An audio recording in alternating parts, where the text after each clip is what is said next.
नमस्कार मित्रांनो, आज आपण निघालोय व्हिएतनामच्या सुंदर आणि प्रसिद्ध ठिकाणी म्हणजेच हॅलॉंग बेला.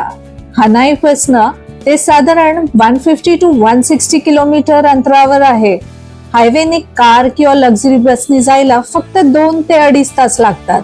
त्यामुळे एक दिवसाच्या डे ट्रिप साठी हा सर्वोत्तम पर्याय आहे.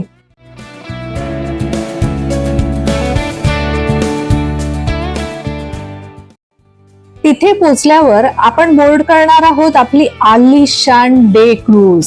क्रूज मधून दिसणारे नजारे तर अप्रतिम आहेतच, पण खाण्यापिण्याची काळजी करू नका. इथे व्हेज आणि नॉनव्हेज दोन्ही उत्तम पर्याय मिळतात.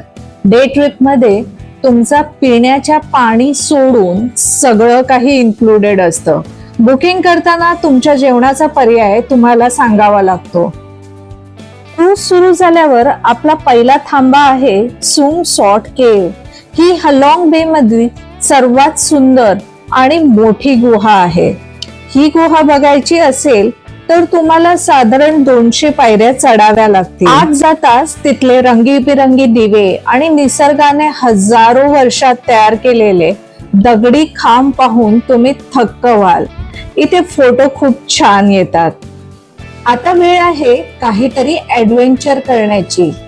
आपला दुसरा स्पॉट आहे लुऑन केव परिसर. इथे तुम्हाला 2 पर्याय मिळतात.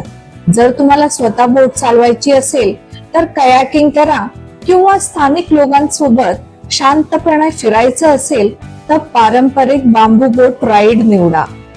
पाण्याच्या अगदी जवळून लाईमस्टोन डोंगराच्या मधून जाणं हा एक इनक्रेडिबल एक्सपिरियन्स आहे.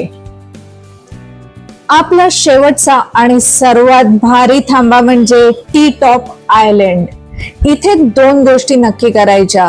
पहिली म्हणजे खालच्या पांढऱ्या शुभ्र वाळूच्या बीचवर आराम करा किंवा समुद्रात पोहण्याचा आनंद घ्या. आणि दुसरी म्हणजे साधारण 400 पायऱ्या चढून जायच्या, बेटाच्या टॉपवर जायचं आणि तिथून संपूर्ण हलॉंग बेचा 360 डिग्री व्ह्यू दिसतो. तर मित्रांनो, हनॉई वरून फक्त 1 दिवसात हलॉंग बीची ही ट्रिप कशी वाटली आहे कमेंट करून नक्की सांगा. व्हिडिओ जर आवडला असेल तर लाईक करा, शेअर करा, यूट्यूब चॅनलला सबस्क्राईब करा आणि इंस्टाग्राम अकाउंटला फॉलो करा. डिटेल ट्रिप बजेट पाहिजे असेल तर त्याचा एक व्हिडिओ पण मी बनवू शकते. कमेंट मध्ये मला कळवा. भेटूया पुढच्या ट्रॅव्हल व्लॉग मध्ये. तोपर्यंत बाय.